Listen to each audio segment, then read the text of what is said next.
네, 법대로 합시다. 더로 이어 오늘도 힘차게 시작해봅니다. 오늘도 많은 사건 의뢰가 들어와 있습니다. 알아두면 쓸 때 많은 법률 이야기, 그리고 피가 되고 살이 되는 법률 이야기 기대를 해주시고요. 자, 오늘은 박보영 변호사, 정혜승 변호사, 그리고 황준선 변호사와 함께합니다.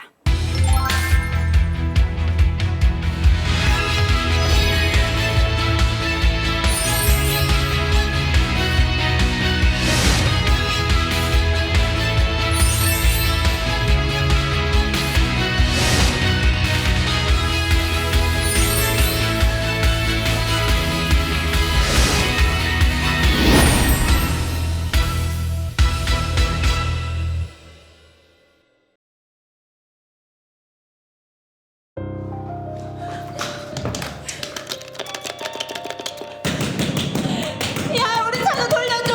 우리 찬우 돌려달라고. 찬우야. 우리 찬우 돌려줘.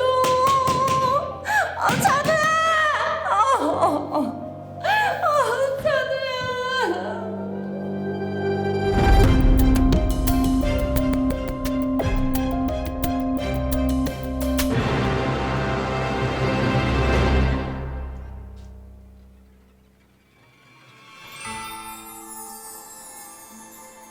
이제 아주 외박을 밥 먹듯이 하네. 허구한 날 술 마시고 들어오고 연락도 안 되고. 나도 이제 더 이상 니랑 같이 못 살겠다. 아이고 누가 할 소리? 어? 남편이 사업하다 보면 그럴 수도 있지. 이해하고 내줘도 못해줄 망정. 참. 갈라서자. 갈라서. 누가 갈라서자 하면 겁낼 줄 아나. 그래. 내 없이 잘 살아봐라. 내가 나간다. 내가. 아이고, 나간다고 하면 내가 붙잡을 줄 알고? 부부 사이의 갈등이 굉장히 깊네요. 네, 그냥 격해진대요.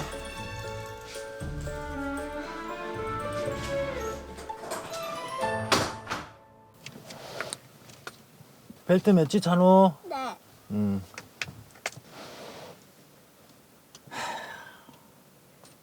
회사에 애 때문에 늦는다고 얘기하면 되지. 귀찮고로 등원은 왜 도와달라고 했었노? 씨. 아버지로서 당연히 할 일 하면서 불만이 많네요.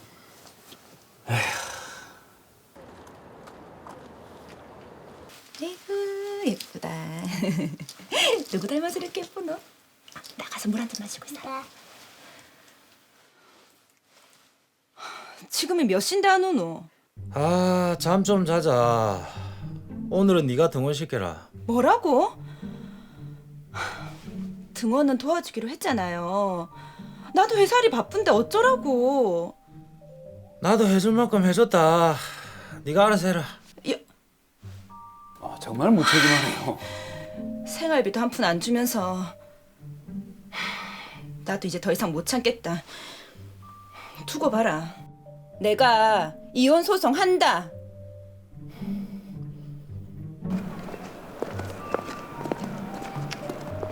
여보세요. 왜 전화했는데? 내 지금 이혼 소장 접수하러 간다. 양육비 빼먹지 말고 내일 준비해라. 참. 어디 해봐라. 잠깐만. 저 여자한테 양육비 주기 아까운데. 내가 번 돈을 한 푼도 줄 수가 없지. 찬우를 데리고 와서 엄마한테 봐달라고 해야 되겠다. 안 되지. 안 돼. 피 같은 내 돈 절대 줄 수 없지. 양육비는 아이를 위한 거죠. 그러니까. 천천히 내려와야지. 선생님. 찬우 아버님, 어쩐 일이세요? 찬우 데리러 왔습니다. 아직 하원 시간이 아닌데요, 아버님. 찬우랑 주말에 좀 놀아주려고요. 월요일 날 등원시키겠습니다. 근데 어머님께서 따로 말씀이 없으셨어요. 그래서 지금은 찬우를 데리고 가실 수 없습니다. 아빠가 애랑 놀아주겠다는데 그게 왜 안 됩니까? 예? 등하원 보호자는 어머님이라 어머님께서 따로 말씀이 없으시면 안 됩니다. 와. 아니 제가 찬우 아빠고 보호자인데 그게 안 된다니까 말이 됩니까? 예? 저는 찬우 데리러 가기 전까지는 절대 못 갑니다. 아니 세상에 이런 법이 어디 있습니까? 예? 아빠가 애랑 놀아주겠다는데 그게 말이 됩니까 지금? 무슨 이런 법이 어딨어요? 잠시만요. 진정하시고요. 잠시만 기다려 주시겠어요? 아, 여보세요? 어머니, 네, 선생님. 무슨 일이세요? 저기 찬우 아버님이 오셔서 찬우를 데리고 가시겠다고 하세요. 네? 선생님, 절대로 찾아주시면 안 됩니다. 제가 최대한 빨리 어린이집으로 갈게요. 절대로 주시면 안 돼요. 네, 알겠습니다.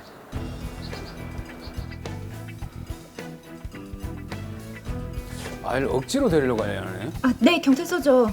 어린이집에 있는 저희 아들을 강제로 데리고 가려고 해서요. 네, 빨리 좀 가주세요. 상황이 점점 극으로 치닫네요. 그러네. 아유, 참. 선생님, 여기서 이러시면 안 됩니다. 아니 경찰 아저씨, 제 얘기를 좀 들어보세요. 아니 제가 저 아이 친아빠인데 애랑 주말에 놀려고 데려가겠다는데 안 된다고 하잖아요. 아이 아빠 맞습니까? 아, 네, 맞기는 한데 어머님이 아이를 주지 말라고 하셔서. 선생님, 신분 좀 내주십시오.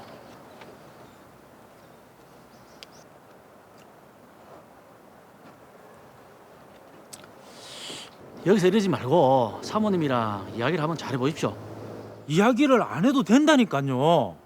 진짜 차는 못 데려가게 하면 보건복지부에 인권침해로 신고할 겁니다. 아, 보건복지부까지 나옵니다. 아, 저분 법도 찾다니 참. 아빠랑 같이 가고 싶어? 찬우야 가자. 아빠는 가자. 이차. 우샤.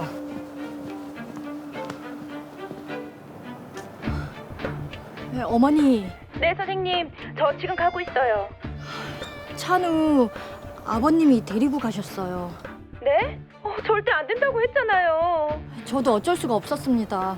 너무 소란을 피우셔서 경찰분들이 오셨는데도 1시간 동안 소리를 지르고 하셔서요. 죄송합니다. 어린이집 선생님 입장도 이해는 됩니다. 당신 안에 있는 거 다 안다. 야, 우리 차도 돌려줘. 우리 차도 돌려달라고. 야, 강대기, 우리 차도 돌려달라니까.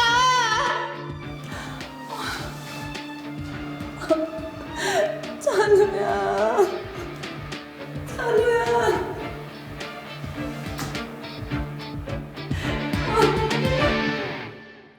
예, 참. 아, 저도 그 한 아이의 엄마인지라 아이가 있는 가정의 이혼 소송을 다룰 때면 참 안타깝습니다.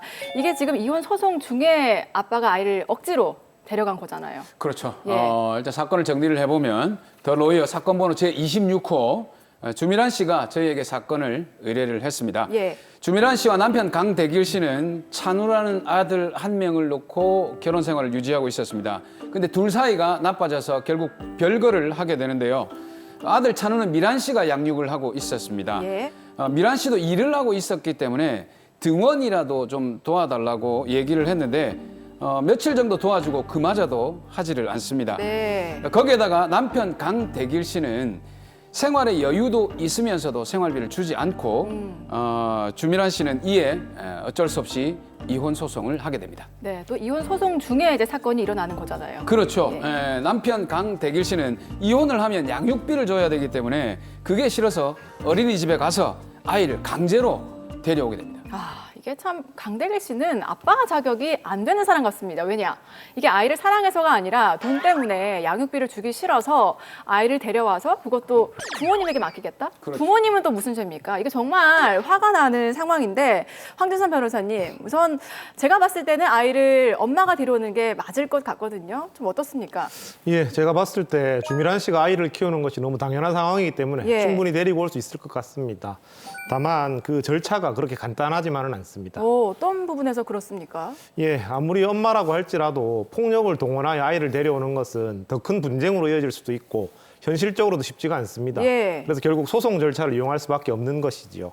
따라서 이혼 소송에서 주미란 씨가 아이에 대한 양육을 홀로 전담을 해왔고 남편은 과거에도 양육을 거의 하지 않았고 집을 나간 후부터는 아이를 전혀 돌보지 않고 생활비조차 전혀 주지 않았다는 사실 등을 잘 입증하면 충분히 아이를 되찾을 수 있다라고 생각이 됩니다. 예. 자, 이게 지금 이혼 소송 중이었고 엄마가 아이를 양육을 하고 있는 상황이었는데 그렇다면 아빠가 이 상황에서 아빠가 억지로 아이를 강제로 데려오는 건 이거는 괜찮습니까? 아닙니다. 문제가 많이 됩니다. 예. 아무리 아버지라고 해도 혼자서 양육을 전담하고 있던 보호자의 의사에 반해서 아이를 데려간 행위는 미성년자 약취죄에 해당할 수 있습니다. 아, 그래요? 예, 아무리 친아빠라고 하더라도 불법적인 방법을 동원해서 당시 아이를 혼자서 양육하고 있던 주민단체 의사에 반해서 아이를 데려간 것은 결국 아이를 보호자로부터 약취하여 데려간 것이기 때문에 예. 평온한 양육 상태를 깨뜨린 것입니다. 예. 당연히 문제가 됩니다. 아빠가 아이를 데려갔는데도 미성년자 약취죄가 된다고 하셨는데 사실 이 죄명만 봐서는 잘 모르겠어요. 미성년자 약취죄 이게 어떤 죄입니까? 예, 미성년자 약취죄는 형법 제287조에서 미성년자를 약취 또는 유인한 사람은 10년 이하의 징역에 처한다라고 규정을 하고 있습니다. 일반인들 입장에서는 약취라는 표현이 다소 생소하실 수가 있는데 약취란 것은 폭행이나 협박 또는 불법적인 사실상의 힘을 사용하여서 피해자의 의사에 반해서 피해자를 보호받는 생활 관계로부터 이탈을 시켜서 다른 사람의 지배로 옮기는 행위를 의미합니다. 예. 쉽게 말씀을 드리자면 미성년자를 보호자의 동의 없이 불법적인 수단을 통해서 데려가는 행위를 처벌하기 위한 규정입니다. 미성년자의 자유와 보호자의 보호 감독권을 보호하기 위한 규정입니다. 예. 근데 사실 화면 보면서 궁금했던 게요. 뭐 남편이 아내 동의 없이 아이를 데려가긴 했지만 그래도 친아빠지 않습니까? 부모에게도 이 죄가 적용이 될 수 있습니까? 네, 현재 대법원 판례의 확고한 입장은 친부모에게도 본죄를 적용할 수 있다고 봅니다. 예. 판례에 따르면 부모가 이혼하였거나 별거하고 있는 상황에서 미성년인 자녀를 부모의 일방이 평온하게 보호 양육하고 있는데 다른 부모가 그 불법적인 사실상의 힘을 행사하여 그 보호 양육 상태를 깨뜨리고 자녀를 자기 또는 제3자의 지배하에 옮긴 경우에는 다른 특별한 사정이 없는 한 미성년자 약취죄를 구성한다라고 판시를 하고 있습니다. 아. 야, 그럼 이게 별거 중이었기 때문에 아이 아빠에게 미성년자 약취죄를 적용할 수 있다 이런 건가요? 네, 반드시 별거 중이었기 때문이라기보다는 다른 여러 가지 사정들을 종합적으로 고려하여 범죄가 성립된다고 보는 것이 정확할 것 같습니다. 예. 구체적으로 이 사건에 대비해서 설명을 드리자면 사건 당시 어머니가 자녀 양육을 전담하고 있었고 남편은 아내와 아이를 두고 집을 나간 상황에서 몇 달씩 연락도 끊고 생활비도 전혀 지급하지 않았습니다. 그리고 아내의 분명한 거부 의사에도 불구하고 남편이 행패를 부리다시피 해서 아이를 데려갔고 예. 이후에도 아이를 만나고자 하는 엄마의 의사를 차단했기 때문에 이런 사정들이 복합적으로 작용해서 미성년자 약취죄가 성립되는 것입니다. 이 상황에서는 엄마가 아이를 양육을 하고 있었지만 만약에 부부가 같이 공동으로 좀 육아를 하고 있었던 상황이라면 어떻습니까? 예, 그런 경우에는 구체적인 상황에 따라서 결론이 달라질 수 있습니다. 예. 부모가 공동으로 양육을 하고 있었던 상황이라면 본죄가 성립하기가 더욱 어려워지는 것은 사실입니다만 그렇다고 하더라도 다른 양육자의 보호 감독권을 침해하거나 미성년자 본인의 이익을 침해하는 정도까지 이른 경우에는 그러한 특별한 사정이 인정된다면 미성년자 약취죄가 성립될 수 있기 때문입니다. 예. 결국 구체적인 상황을 모두 고려하여서 범죄 성립 여부가 결정되는데 그러한 상황 판단이 언제나 간단한 것은 아니기 때문에 단정적으로 말씀을 드리기가 참 쉽지 않은 문제입니다. 예, 이게 여러 상황을 좀 따져봐야 되는 경우인 것 같은데, 자 그럼 반대로요, 아이를 일방적으로 데려갔는데 이게 범죄로 안 보는 경우도 있습니까? 예, 이와 관련해서 유명한 사건이 하나 있어서 말씀을 드리겠습니다. 예. 이 베트남 여성이 한국 남성과 결혼을 하고 아이를 키우다가 남편이 출근한 사이 아이를 데리고 베트남으로 떠났습니다. 네. 그리고 친정으로 떠난 다음에 아이를 베트남 부모에게 맡기고 그 양육비를 벌기 위해서 다시 국내로 입국한 사건이 있었습니다. 아니 그 아이를 베트남까지 데려갔다는 거는 당연히 이 부모에게는 미성년자 약취죄 성립되는 거 아닙니까? 그런데 이 사건에서는 미성년자 약취죄에 대해서 결국 대법원까지 가서 무죄가 선고되었습니다. 아, 그래요? 예, 그 이유는 첫째로 피고인이 남편이나 아이에게 불법적인 실력 행사를 한 바가 없었고 오히려 아이를 버리고 가는 것이 아이 양육에 더 안 좋은 상황이었습니다. 그리고 결혼 생활 기간 중 대부분을 아이 엄마가 혼자서 양육을 했던 사정들이 모두 고려가 되었던 것이죠. 근데 이게 드라마에서 봤던 이 강대길 씨 아이 아빠 있죠. 이 아이 아빠는 어떤 정도 처벌을 받을 수가 있을까요? 예, 만약에 제3자가 아이를 부모로부터 이런 식으로 빼앗아 왔다면 그 전형적인 유괴범이니까 매우 중형이 나오겠지만 그렇죠. 예, 친부모가 이런 범죄를 저지른 경우에는 처벌이 그렇게 강하지는 않습니다. 아. 예, 아이를 데리고 가서 특별히 학대를 했거나 하는 정황이 없이 정상적으로 양육을 하였다는 사정이 처벌을 가볍게 하는 요소인 것이지요. 예. 그러나 이 사건에서는 제가 볼 때 강대길 씨는 양육비를 주기 싫어가지고 평소에는 전혀 양육도 하지 않던 사람이 부인의 의사에 반해서 강제로 아이를 데려간 것이고 의도가 좀 불순하기 때문에 이런 상황이라면 집행유예 정도가 가능할 것 같습니다. 일단은 운이 뭐 아주 좋으면 선고유예까지도 뭐 예. 노려볼 수 있을 것 같긴 합니다. 일단은 이게 친부모다 보니까 그런 것들이 좀 반영이 된 것 같네요. 그렇죠?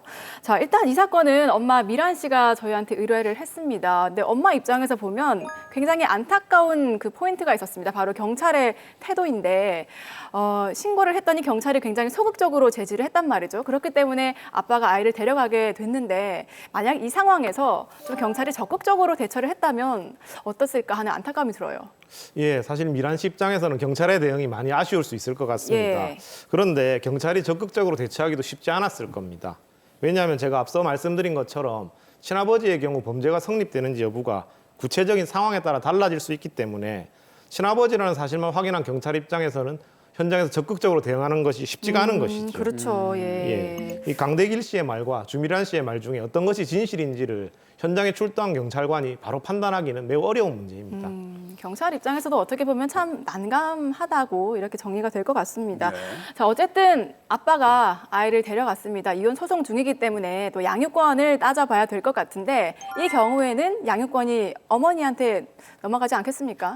예, 제가 볼 때 이 사건과 같은 사실관계라면 주미란 씨에게 양육권이 인정될 가능성이 매우 높다고 보여집니다. 예. 다만 이혼 소송에서는 별거 기간 중에 아이가 누구와 있었느냐가 매우 중요한 요소로 고려가 되기 때문에 사실 그런 점 때문에 남편이 이런 억지를 쓰면서 아이를 데려간 것이죠. 실제 소송에서는 지금까지 미란 씨가 홀로 양육을 전담해왔던 사정을 재판부에 잘 설명을 해야 될 것입니다. 이 사건의 경우는 주미란 씨가 실제로 아이를 홀로 양육을 하고 있었고 예. 남편은 양육에 전혀 기여한 바도 없고 생활비도 전혀 주지 않았기 때문에 아이의 양육자로는 당연히 엄마가 결정될 것으로 보입니다. 그럼요. 예. 그 이혼 소송 중에 제일 문제가 되는 게 재산 분할하고 양육권이거든요. 이 양육권을 정하는 어떤 구체적인 기준이 있나요? 예, 당연히 누가 더 잘 키울지가 그 결정 요소가 됩니다. 예. 경제력도 반영이 되지만 무엇보다도 방금 말씀하신 것처럼 주 양육자가 누구였냐가 또 제일 중요한데요. 과거에는 아이는 엄마가 키워야 된다라는 고정관념이 있었다면 최근에는 이제 가정 내에서 역할도 다양화되고 예. 조부모님이 주 양육자인 경우도 있습니다. 그렇죠. 예. 그렇기 때문에 이제 법원이 다 이런 사정을 다 고려하게 되고요. 무엇보다도 아이의 나이도 중요한데 예. 나이가 너무 어릴 경우에는 어머니가 양육권을 가져가는 경우가 많지만 나이가 좀 있다 싶으면 아이들에게 엄마 아빠 중에 이제 누구랑 더 살고 싶은지 물어보는 경우도 있습니다. 네. 자, 그러면 이런 상황은 어떻습니까? 이제 이혼 소송 중이고 양육권자를 정해야 되는데 서로 내가 아이를 더 잘 봤다. 아니다. 내가 더 열심히 봤다. 이렇게 주장한다면은 이런 상황에서는 뭐 어떻게 해야 됩니까? 예, 그런 상황이 많이 발생합니다. 예. 그런데 문제는 실제로 누가 열심히 키웠는지를 재판부에서 쉽게 판단할 수가 없기 때문에 거짓 주장이 난무한다는 점에 있습니다. 아, 예. 저도 전에 들은 얘기인데 예. 이거 이혼 소송에서 남편이 혼자서 애를 다 키웠고 학교 다 데려다 주고 숙제도 다 챙겼다고 주장을 했는데 판사가 자식이 어느 학교 다니냐고 물어보는 질문에 자식이 중학교 다니는지 고등학교 다니는지도 정확하게 몰랐던 경우가 있었다고 합니다. 예. 이게 참 웃을 일이 아닌데 예상치 못한 질문에 거짓말이 두통이 나버린 경우네요. 아, 나쁜 그러니까요. 아빠네요, 이게. 예, 맞습니다. 양육권을 가져오기 위해 소송을 진행한다면 본인이 양육에 기여한 바가 크다는 사실을 입증을 하셔야 되는데 그러기 위해서는 주변 사람들, 뭐 어린이집 교사나 이웃 주민들이 있겠습니다. 이런 사람들의 증언을 잘 모아서 제출하는 방법도 있기 때문에 참고하시기 바랍니다. 사실 뭐 거짓말은 어차피 다 해봐야 탄로가 나게 돼 있거든요. 그럼요. 예. 근데 이 양육권 정할 때 제가 들은 바로는 돈이 많은 쪽이 좀 유리하다 이런 얘기를 좀 들었거든요. 어떻습니까? 반드시 그렇지만은 않습니다. 이 경제력이란 것도 결국 아이를 키우기에 좋은 환경이냐를 판단하는 하나의 기준에 불과하기 때문이죠. 돈이 많은 쪽의 환경이 오히려 양육에 적합하지 않고 돈이 좀 부족한 쪽이 양육하기에 적합한 환경이라면 돈이 많은 쪽에서 양육비를 많이 지급하면 충분히 해결될 문제이기 때문에 반드시 돈이 많은 쪽이 유리하다고 볼 수는 없습니다. 그렇죠. 아무래도 뭐 돈보다도 아예 양육 환경이 중요하지 않겠습니까? 네.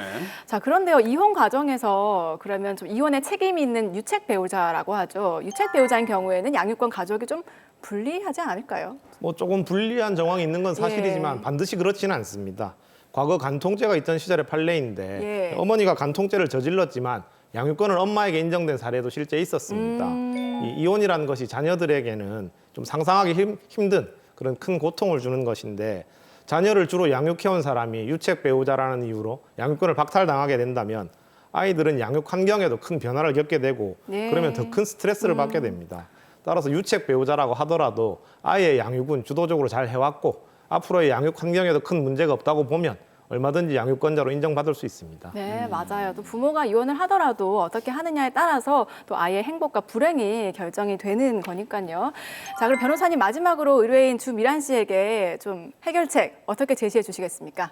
예, 현재 아이를 키우고 있는 쪽에게 양육권을 인정하는 경향이 강하기 때문에 일단 절대 아이를 뺏기지 않는 것이 중요합니다. 네. 그런데 이번 사건처럼 갑자기 남편이 나타나서 아이를 데려가 버린 경우에는 주미란 씨는 먼저 사전 처분으로 임시 양육자 지정 청구와 유아 인도 청구를 하셔야 될 것 같고요. 예. 그렇게 해서 신속하게 아이를 찾아오셔야 합니다. 일단 그리고 이제 미성년자 약취죄로 남편을 형사 고소하는 절차도 병행해서 진행을 하셔야 될 것 같습니다. 네, 일단 미란 씨가 가장 원하는 게 아이이기 때문에 그렇죠. 아이는 찾아올 수 있는 거잖아요. 그렇죠?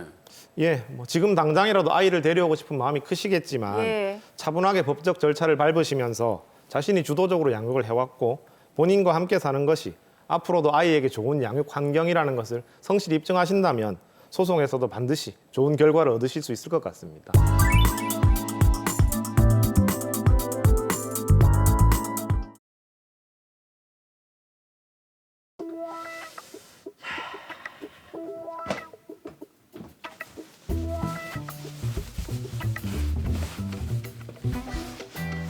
조영훈 씨, 네, 전데요.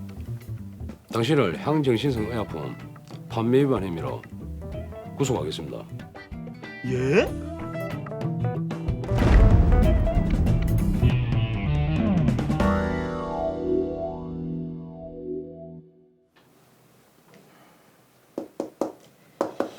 이번 달 실적 이거 왜 이래? 어? 조영원 씨, 이번에 병원이랑 약국 어디 돌았어? 제가 맡은 데는 다 돌았습니다. 근데 실적이 왜 이렇게 부진해? 어? 죄송합니다. 열심히 좀 해라. 열심히. 예, 알겠습니다. 제약회사 신입사원인 저는 매일 실적과의 전쟁을 치르고 있습니다.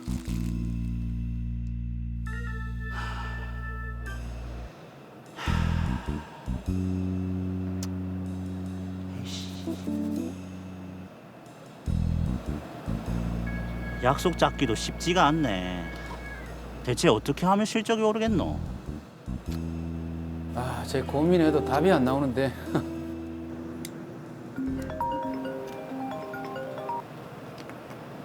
찬미가 어쩐 일이고? 네 제약회사 다닌다며. 네, 약 좀 구해주면 안 되나? 무슨 약? 내가 살을 빼야 되는데 그 살 빼는 약 있잖아. 살 빠지는 약? 그게 그렇게 살이 잘 빠진다더라고. 좀 구해줄 수 있나? 그럼 그거 우리 회사 거다. 내가 한번 알아볼게.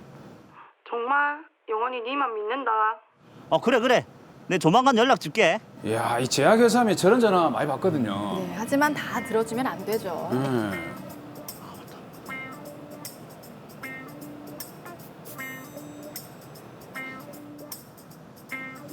그래, 이거다 이거. 이거 구하는 사람이 많네. 요걸 팔아서 실적도 올리고 수익도 얻고 누이 좋고 매부 좋고 딱이네 딱. 왜 이걸 몰랐지?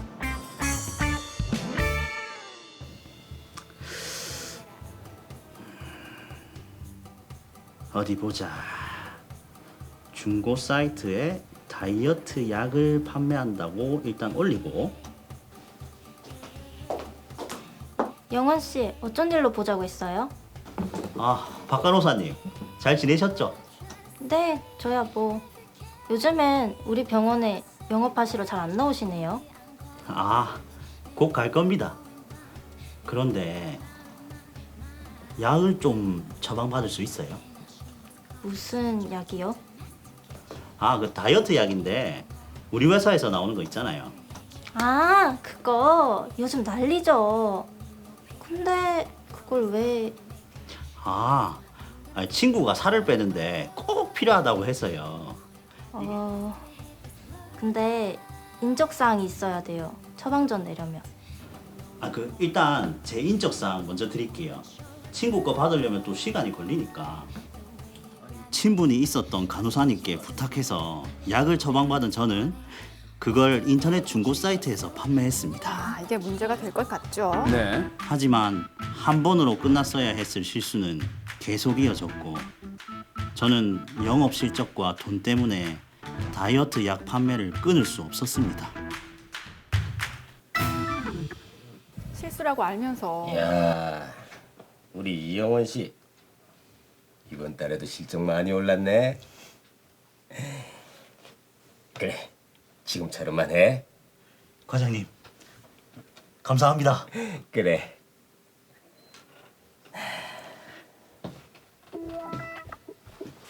조영원 씨, 네, 전데요. 당신을 향정신성 의약품 판매 위반 혐의로 구속하겠습니다. 예? 향정신성 의약품. 저 마약 안 했는데요. 인터넷에서 다이어트 약 파셨죠? 그게 가시죠. 영업 실적 좀 올려보려 했다가 구속까지 된 저는 어떤 처벌을 받게 되나요?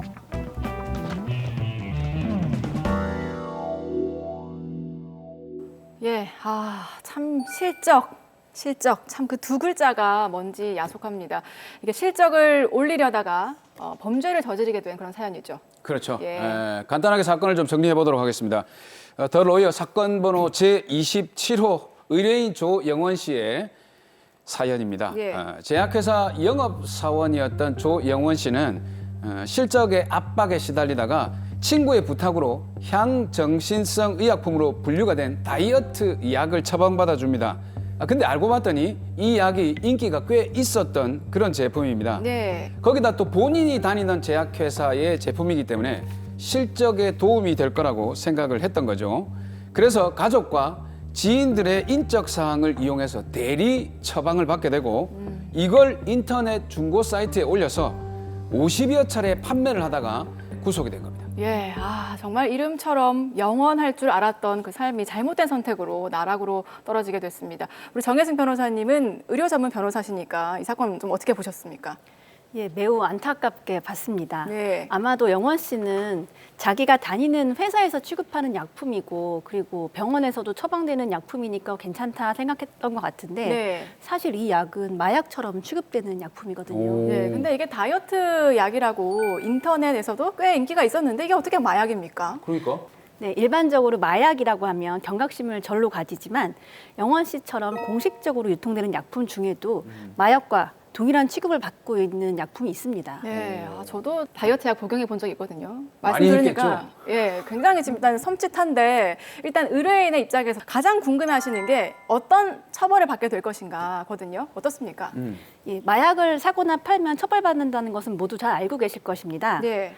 그런데 질병을 치료하는 약품 중에서도 오용이나 남용 우려가 있고 의존성이 높은 경우에는 향정신성 의약품이라고 해서 마약처럼 사고 팔고 투약하는 것을 제한하고 있습니다. 예. 특히 다이어트 약이라고 알려진 것들 중에 상당수가 향정신성 의약품인 경우가 많은데요. 줄여서 향정의약품이라고도 합니다. 예. 이런 향정의약품은 의사같이 관리 권한이 있는 사람만이 취급할 수 있습니다.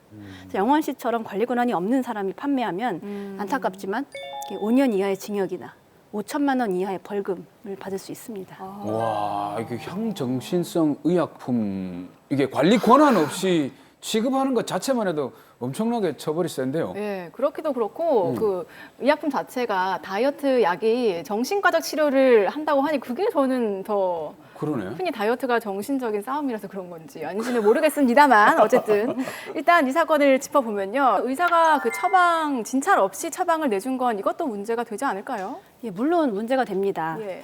의사가 직접 영원 씨와 지인들을 치료하지 않고 처방을 한 셈이기 때문에 진단서를 발급한 경우엔 의료법 위반이 되고요. 의사는 형사처벌, 그리고 의사 면허 자격 정지 처분을 받게 됩니다. 네. 그리고 간호사가 혹시 의사 몰래 처방전을 발행한 것이라면 마약류 권리에 관한 법률 위반으로 형사처벌을 받을 수도 있습니다. 아. 실제 서울 지역에서 다이어트 약을 처방한다라고 홍보해서 전국적으로 광고를 한 후에 네. 환자들한테 전화가 오면 실제 진료를 하지 않고 아. 처방전을 발행해서 형사처벌을 받은 사례가 있습니다. 그런 경우 많겠어요. 야, 이게 처방이 문제가 아니라 진찰 없이 처방전을 발급해준 이게 문제가 되는데, 근데 이게 이렇게 받아서 인터넷에 판매를 했단 말이죠. 인터넷에 파는 거는 딱히 문제가 안 되는 거 아닌가요? 아닙니다. 인터넷에서는 건강식품은 팔 수 있더라도 의약품을 파는 것은 원칙적으로 불법입니다. 예. 이 몇 가지 예외적인 품목들을 제외하고는 의약품은 약사법상 허가받지 않은 곳에서 판매하는 것이 모두 불법이기 때문입니다. 인터넷 쇼핑몰 같은 곳에서 두통약이나 감기약 한번 검색해 보시면 아마 찾기 힘드실 겁니다. 예. 특히 이 사건처럼 향정신성 의약품인 경우에는 매우 심각한 문제가 됩니다. 마약류 관리에 관한 법률에 의하면 승인을 받지 않은 사람이 향정신성 의약품을 판매하는 행위는 일체 금지되어 있고 그 처벌도 매우 강력하게 규정되어 있습니다. 자, 그런데 이게 나는 다이어트 약을 산 건데 이게 향정신성 의약품인지 어떻게 알 수 있습니까? 저희가 뭐 약사도 아니고 의사도 아니고 아무리 약통에 성분이 표기돼 있다고 하더라도 일반인들이 구분하기 쉽지가 않거든요. 네. 이게 향정신성 의약품인지 일반인들이 좀 쉽게 알 수 있는 방법이나 이런 게 없습니까? 예, 향정의약품의 종류는 마약류 관리에 관한 법률 제2조 사망 별표에 상세히 기재되어 있는데 네. 사실 일반인들이 그 종류를 다 일일이 확인하기 굉장히 힘들어요. 그래서 모르죠. 온라인에서 판매하는 약품이 향정의약품인지 알기는 굉장히 힘들기 때문에 온라인 검색 프로그램 중에 드럭인포라고 있는데 드럭인포요? 그 사이트에 비교적 상세히 나와 있습니다. 예. 그러나 시중에 다이어트 약으로 무분별하게 유통되고 있는 이런 제품들이 실제 향정의약품의 식욕억제제인지 그게 포함이 되어 있을 수 있기 때문에 가능하면 약국을 통해서 정상적으로 유통되는 약품을 구매하시거나 의사의 처방을 받은 약을 복용하시길 권장드립니다. 네, 드럭인포 여기 이제 뭐 의약품의 이름을 치면 관련 성분이 다 나오는 건가요? 예, 향정의약품인지 리스트가 다 이렇게 나와 있습니다. 네. 드럭인포 여러분 기억해 두셨다가 좀 사용을 해보시기 바랍니다. 자, 사실 향정신성 의약품 얘기는 저희가 뉴스에서도 많이 보잖아요. 주로 연예 기사에서 그렇죠. 많이 보게 되고 분쟁이 많거든요. 이게 왜 그런 건가요? 예, 의사가 처방을 했다는 핑계로 그런 치료 목적으로 사용되는 약품을 사실상 마약류처럼 남용하는 악용 사례가 있기 때문입니다. 조영원 씨는 오로지 판매 목적으로 약품을 취득했지만 어떤 분들은 이미 의존성이 생겨서 의사에게 가서 증상을 호소하면서 어떻게든 처방을 해달라 요청을 하는 경우도 많고요. 끊을 수가 없는 거네요. 그래서 의사가 진찰하고 이제 치료 목적을 위해서 필요하다라고 하면 본인은 합법적으로 이 약품을 취득할 수 있게 된 셈이죠. 근데 이게 그러면 처방전만 있으면 딱히 사실 수사기관에서는 문제를 삼지 않는 거 아닌가요? 예, 꼭 그렇지는 않습니다. 수사기관도 남용 사례를 너무 잘 알고 있고요. 예. 처방전이 있다라고 무조건 합법적 진료로 보지는 않습니다. 정말 의학적으로 필요했는지 그 근거를 살피는 것이죠. 그래서 한 번은 프로포폴을 너무 지나치게 많이 처방하는 병원에서 그 경찰이 압수수색을 들어왔는데 네. 알고 보니 환자들의 상당수가 진료 목적이 아니고 마약류 대용으로 프로포폴을 사용하고 있어서 환자가 대거 기소되기도 했습니다. 지난해 같은 경우에는 해운대에서 그 환각 상태로 운전을 해서 큰 교통사고를 낸 그 영상은 정말 다시 봐도 아찔하거든요. 네. 그런 문제 좀 많지 않습니까? 예, 최근에 SNS 중에 보안이 강화된 SNS도 있어서 예. 인터넷, SNS를 통해서도 많이들 마약이 유통된다고 합니다. 하지만 수사기관이 정말 수사를 잘합니다. 본인은 절대 걸리지 않을 것이라 생각할지 모르지만 본인의 흔적은 다 어디든 남아 있거든요. 그렇기 때문에 절대 호기심이라도 가지시지 않는 것이 중요하고 그리고 향정의약품도 마약과 취급이 동일합니다. 그래서 반드시 의사의 처방에 따라서 병원이나 약국에서 구입하셔야 되고요. 뭐 좀 흥겨운 자리가 있더라도 어떤 좀 이건 의심스러운 물질이다, 음식이다 하시면 좀 안 먹으시는 게 좋겠죠. 그렇죠. 마약 관련 범죄들을 보면 처벌 수위가 가볍다라고 생각하는 분들이 좀 있어요. 모르고 했기 때문에. 처벌 수위가 어느 정도 됩니까? 예, 향정의약품은 공식 유통이 되는 약품이지만 마약은 약품도 아닙니다.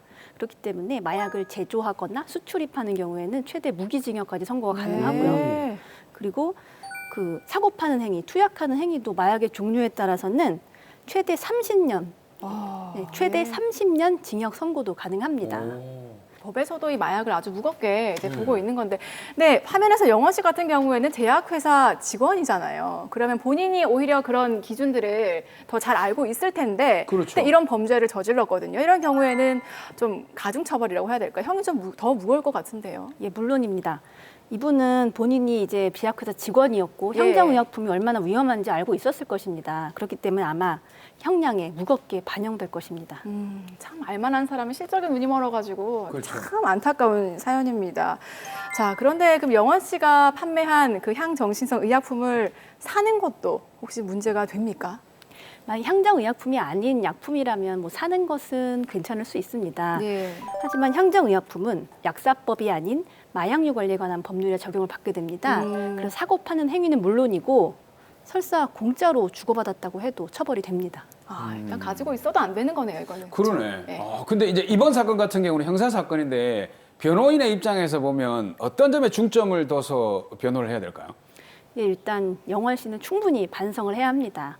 재판부에게 본인의 잘못을 뉘우치고 다시는 재범하지 않을 것이라는 의지를 밝혀야 되는데요. 예. 이분 같은 경우는 본인이 이제 향정의약품을 앞으로는 취급하지 않는 직업을 가짐으로써 유혹에서 벗어나겠다 이런 결의를 보여주는 것도 좋을 것 같고요. 예. 또 한편으로는 이분이 이런 선택을 할 수밖에 없었던 그 영업의 압박이라던가 생계 곤란 등의 사정을 설명할 필요도 있습니다. 그래서 잘못은 했지만 재판부에게 제가 어쩔 수 없었으니 선처해 주십시오라고 예. 하는 거죠.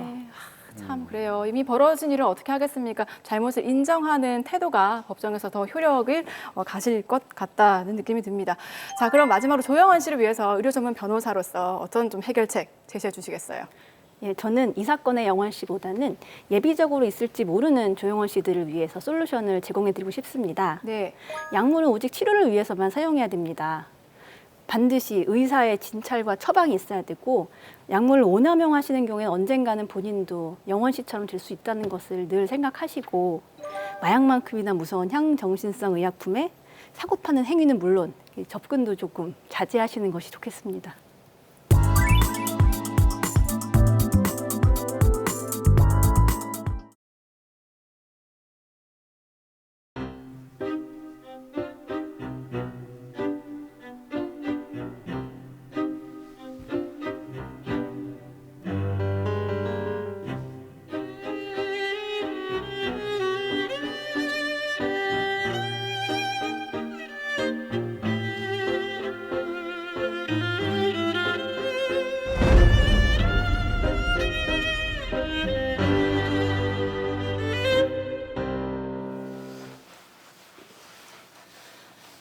말 좀 들어봐요.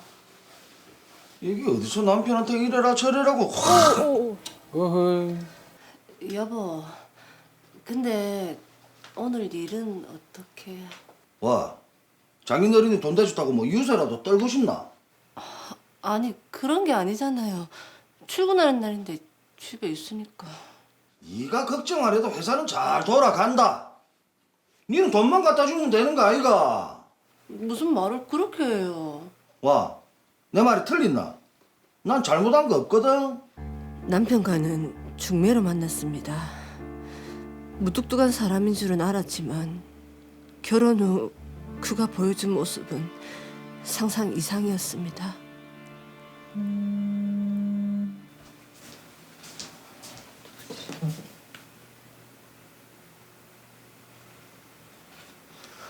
여보, 어머님이 음식 갖다 놓고 가셨다네요. 엄마는 뭐하러 그런 수고를 하노? 매사가 싸움 같은데요?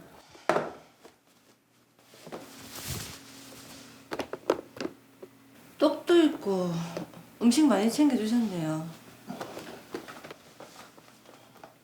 오늘 엄마가 특별히 신경 좀 썼는가 봐. 예. 근데 우리 엄마가 해준 건데 네 반응이 와 글러? 아니 좀 피곤해서 그래요. 야, 아무리 피곤해도 그렇지 우리 엄마가 정성으로 해준 음식인데 어? 이거 안 되겠네 이거. 좀 따라 들어온나? 아니 여보 잘못했어요. 따라온나? 욕설과 무시는 기본이고 신혼 초부터 시작된 폭력, 특히 술을 마시면 남편의 폭력은 더 심해졌습니다. 저게 부부의 모습인가요? 이야. 이런 과정이 있네요. 이 사람이 왜 이리 늦노?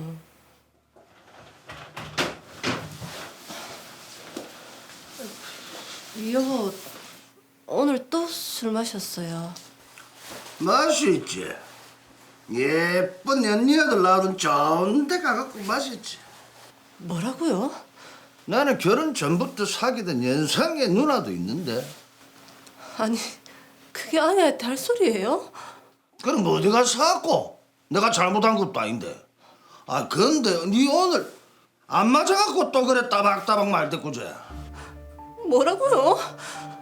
아빠! 이제 제발 그만 좀 하세요. 뭘 그만해? 내가 뭐? 와 오늘 네가 대신 맞으려고. 아빠한테 술만 마시면 왜 그래요? 내가 뭐? 아 근데 이 자식이 아버지가 말한데 따박따박 말대꾸네. 그래. 오늘 너가 뭐냐? 먼지나 들어가 마 보자. 저도 모자라 아이를 때리는 모습에 더 이상 참을 수 없었고 저는 결혼 28년 만에 이혼을 결심했습니다. 우여곡절 끝에 남편도 동의해 저희는 이혼을 전제로 한 별거에 들어갔습니다. 그런데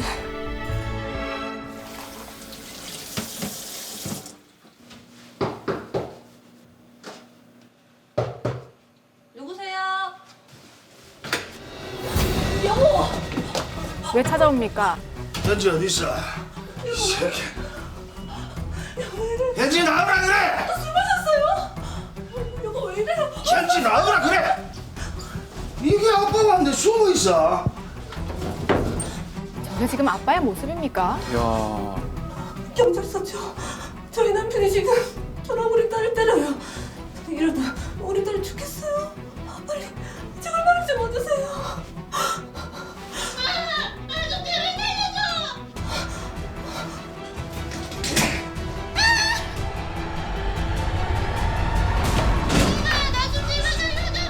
현지 아빠, 제발요. 애 죽어요. 현지 아빠. 예, 정말 할 말을 잃었습니다. 이게 지금 무슨 상황입니까? 아, 이게 정말 소름이 끼치고 제 손이 벌벌 떨리는데 이게 가정폭력이 정말 심각하네요. 야, 이게 2000년대에 이런 일이 있을 거라고 생각도 못 했는데 예. 어쨌든 사건 정리를 한번 해보도록 하겠습니다.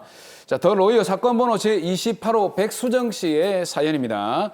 백수정 씨는 20여 년 전에 남편과 중매로 결혼을 했습니다.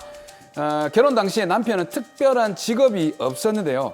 수정 씨가 친정의 도움을 받아서 남편이 회사를 차릴 수 있도록 도움을 줍니다. 네. 그래서 회사가 잘 되면서 경제적으로는 크게 어려움이 없었습니다. 근데 남편은 결혼 초부터 아내에게 폭력을 행사했고 공공연히 외도를 저질렀습니다. 그러니까 외도 사실을 또 아내에게 직접 얘기를 하기도 했어요. 그렇죠. 예, 거기에다가 중요한 거는 수정 씨가 자식 때문에 참았다는 겁니다. 그러던 중에 네. 자식들한테까지 폭력을 행사하는 모습을 보고 결국은 이혼을 결심하게 된 거죠. 네. 우여곡절 끝에 이혼을 전제로 한 별거에 들어가게 되는데 그러던 어느 날 남편 동진 씨가 아내와 딸을 찾아와서 폭행을 하는 사건이 발생을 하게 됩니다. 예, 정말 그 더 로이어를 진행하면서 앵그리 지수가 있다면 이 사건은 정말 역대급인 그런 사건입니다. 박병 변호사님 좀 맡아서 저 수정 씨 억울한 사연을 좀 풀어주시죠. 네, 저도 이 화면을 보면서 손에 땀이 나고 등골이 오싹할 정도로 정말 화가 많이 나는 사건인데 제가 맡아서 해결해 보도록 하겠습니다. 네. 이 사건은 남편이 아내에게 폭력을 행사한 사건으로 가정폭력 범죄에 해당하고 예. 이런 경우에는 일반 형법이 아니라 가정폭력 범죄의 처벌 등에 관한 법률이 적용되는 사건입니다. 예.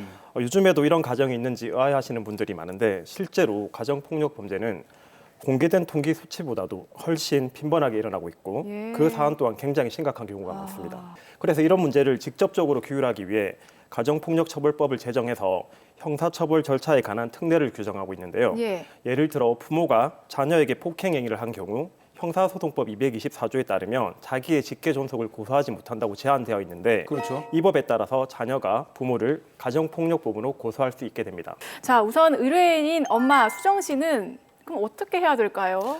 네, 일단 수정 씨는 경찰에 신고를 하셨는데요. 예. 출동한 경찰은 응급 조치로서 현장에 출동해서 가해자의 폭력 행위를 제지, 분리를 하고요. 사안이 심각한 경우에는 현행범으로 체포해서 범죄 수사를 할 수도 있습니다. 예. 그리고 피해자를 가정폭력 상담소나 보호시설로 인도할 수 있고 긴급 조치로 병원에 의료기관에 인도할 수도 있습니다. 예.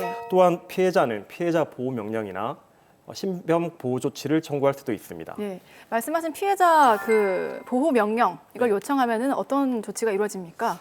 판사는 피해자의 보호를 위하여 필요하다고 인정할 때에는 피해자나 그 법정 대리인, 검사의 청구에 따라 결정으로 가정폭력 행위자에게 피해자 주거로부터의 퇴거 등 격리를 시키고요. 예. 주거 및 직장 등에서 100m 이내 접근 금지, 휴대전화, SNS 등 전자매체를 이용한 접근 금지, 미성년자가 피해자인 경우에는 친권을 제한하거나 면접 교섭권 행사를 제한하는 조치를 할 수 있습니다. 예. 야, 근데 여기 백수정 씨 같은 경우에는 가정 폭력이 20년 넘게 계속됐단 말이죠. 결혼 생활 28년이면은 거의 뭐 맞고 산 거죠. 그러니까 중요한 건 뭐가 문제냐면은 참았다는 데 있어요. 그렇다면은 증거를 모으기가 상당히 힘든 상황인데 이 증거를 어떻게 모아야 될까요?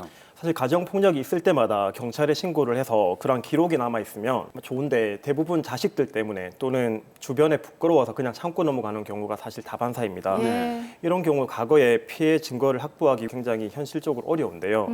다만 그 피해 상황이 있었을 때 촬영한 사진이나 뭐 기물이 파손됐을 경우에는 그런 흔적에 대한 사진 그리고 그 당시에 치료를 받았던 진단서 등이 있으면 증거로서 사용할 수 있고요.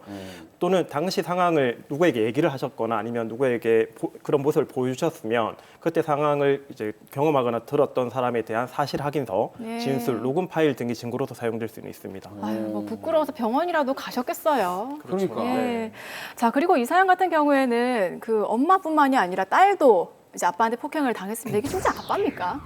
이럴 경우에는 뭐 가중처벌이나 형이 좀 더 무거워지는 건가요? 네, 가정폭력처벌법에서 말하는 가정폭력이란 가정 구성원 사이에 신체적, 정신적 또는 재산적 피해를 수반하는 행위를 가정폭력이라고 정의하고 있는데요. 예. 이때 가정 구성원에는 배우자, 직계 존비속, 동거하는 친족까지 다 포함됩니다. 이 사건에서 아빠가 딸에게 폭력을 행사한 사건이기 때문에 예. 역시 가정폭력 범죄에 해당하고 예. 형사처벌됩니다. 이게 정말 아주 그 오랜 세월 정말 빈번하게 이어져온 폭력이거든요. 때문에 좀 달게 처벌을 받았으면 좋겠다라는 마음이 있는데 처벌 수위는 어떻습니까? 예, 처벌은 그 폭력 행위의 정도에 따라서 벌금형부터 징역형까지 다양하게 내려질 수 있습니다. 단순한 폭행을 넘어서 심각한 상해 정도에까지 이르렀다면 최대 10년 이하의 징역까지도 가능하다고 보여집니다. 예. 그리고 가정폭력 범죄의 처벌 등에 관한 특례법에서는 추가적으로 재범 예방에 필요한 수강명령과 가정폭력 치료 프로그램 이수 명령을 내릴 수가 있고 피해자에 대해서 접근 금지 명령도 추가로 내려질 수 있습니다. 자, 저희가 그 앞서도 양육권 얘기를 했습니다만 이 가정폭력으로 이혼 소송을 할 때는 양육권 문제, 피해자에게 아무래도 좀 유리하겠죠? 예, 당연히 그렇습니다. 가정폭력 범죄의 가해자는 남녀 누구나 될 수 있는데요. 가해자인 경우 폭력적 성향이 이미 드러났기 때문에 미성년자에 대한 정상적인 성장과 복리에 악영향을 미칠 수 있기 때문에 양육권자로 지정되기에는 어렵습니다. 자, 사실 이제 가정 폭력으로 인한 뭐 신체적인 그런 타격도 문제지만 심리적인 또 문제, 트라우마 이게 굉장히 심하거든요. 그죠. 관련된 치료도 함께 병행이 돼야 될 것 같은데 일단 가정 폭력을 좀 예방하기 위해서 어떻게 하면 좋을까요? 사실 가장 중요한 문제인데요. 가정폭력은 최초 발생 시에 어떻게 대응하냐에 따라서 결정이 됩니다. 예. 만약 수정 씨가 최초 폭행 행위를 당했을 때 경찰에 신고하고 그로 인해서 남편이 형사처벌을 받았거나 이미 그때 이혼을 하셨다면 이렇게 심각한 상황은 발생하지 않았겠죠. 대부분의 경우 피해자들이 자녀 문제나 경제적 문제 등을 이유로 참고 넘기는 경우가 많고 결국 그러한 사유들이 가해자에게 더 높은 강도의 폭력 행사를 하도록 만드는 원인이 되기도 합니다. 야, 그러니까 이게 제일 중요한 게 뭐냐면 처음 폭행이 있었을 때 무조건 참지 말라는 거죠. 맞습니다. 참는 게 큰 문제입니다. 근데 이제 모녀가 별거를 하면서 따로 살고 있는데 아버지가 술을 마시고 그야말로 쳐들어왔단 말이죠. 이 정도면 주거 침입죄에 해당되는 거 아닙니까? 예, 이 사안처럼 범죄, 즉 폭력이나 통계를 목적으로 별거 죽인 아내의 주거지에 쳐들어왔을 때는 예. 당연히 형법상 주거 침입죄에 해당하고 가정폭력처벌법에서도 이를 처벌하고 있습니다. 네. 그럼 주거 침입죄는 처벌이 어떻게 됩니까? 형법 319조에서는 사람의 주거 등에 침입한 자는 3년 이하의 징역, 500만 원 이하의 벌금에 처한다고 규정하고 있고 네. 단체 또는 다중의 위력을 이용하거나 위험한 물건을 휴대하고 침입한 경우에는 5년 이하의 징역에 처한다고 규정하고 있습니다. 자, 이 사건은 남편이 받을 수 있는 법적 처벌이 지금 한두 가지가 아닐 것 같거든요. 박병 변호사님께서 의뢰인이 어떻게 하면 좋을지 정리를 좀 해주시죠. 네, 정말 이런 사건을 접할 때마다 너무 화가 나고 안타깝습니다. 예. 눈에 보이는 상처는 시간이 지나면 아물지만 마음에 남은 상처는 평생 영원히 트라우마로 남아서 굉장히 힘들어하시는 분들이 많은데요. 대부분의 또 피해자들이 힘없는 여성인 경우가 더 많아서 더 안타깝기도 합니다. 앞에서 말씀드린 것처럼 처음 가정폭력이 발생하면 절대 참지 마시고 적극적으로 수사기관에 신고를 하셔서 재범이 발생하지 않도록 대응을 하셔야 되고요. 네. 그리고 가정폭력처벌법은 가정폭력 가해자에 대한 처벌뿐만 아니라 피해자 보호를 위해서 피해자 보호명령 등 보호 조치를 규정하고 있기 때문에 이러한 부분을 적극 활용하셔서 피해자가 되지 않으시길 당부드립니다.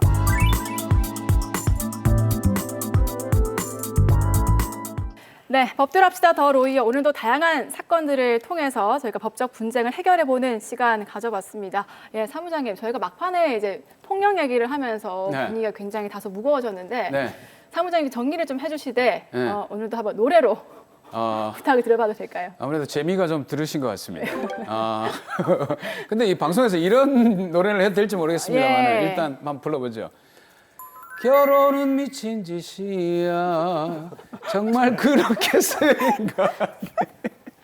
네, 그렇습니다. 어떤 뜻인가요? 말 그대로 정리 잘하셔야 됩니다. 지금 아내분께서 보고 계십니다. 결혼은 예. 결혼과 죽음은 뒤로 미룰수록 좋다. 아하. 저는 오늘 마무리를 삼행시로 한번 지어보겠습니다. 삼행시요? 로이어 삼행시. 그럼 제가 운을 띄워드리죠. 예. 로이어와 함께하니. 괜찮아요. 이리도 좋을 소냐. 얼쑤.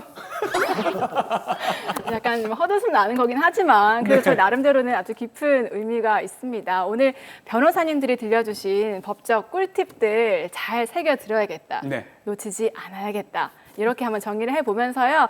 오늘 순서는 여기서 마무리를 해볼까 합니다. 네, 시청자 여러분 매주 잘 보고 계시죠? 저희 더 로이와 함께 하시면 법에 대한 궁금증은 물론이고요. 여러 가지 소송이나 분쟁 해결 방법까지 모두 다 알려드리니까요. 놓치지 마시고 토요일 아침 9시 본방사수 해주시기 바랍니다. 네, 저희는 다음 시간에 더 명쾌하고 재미있는 법 이야기로 찾아뵙도록 하겠습니다. 법대로 합시다.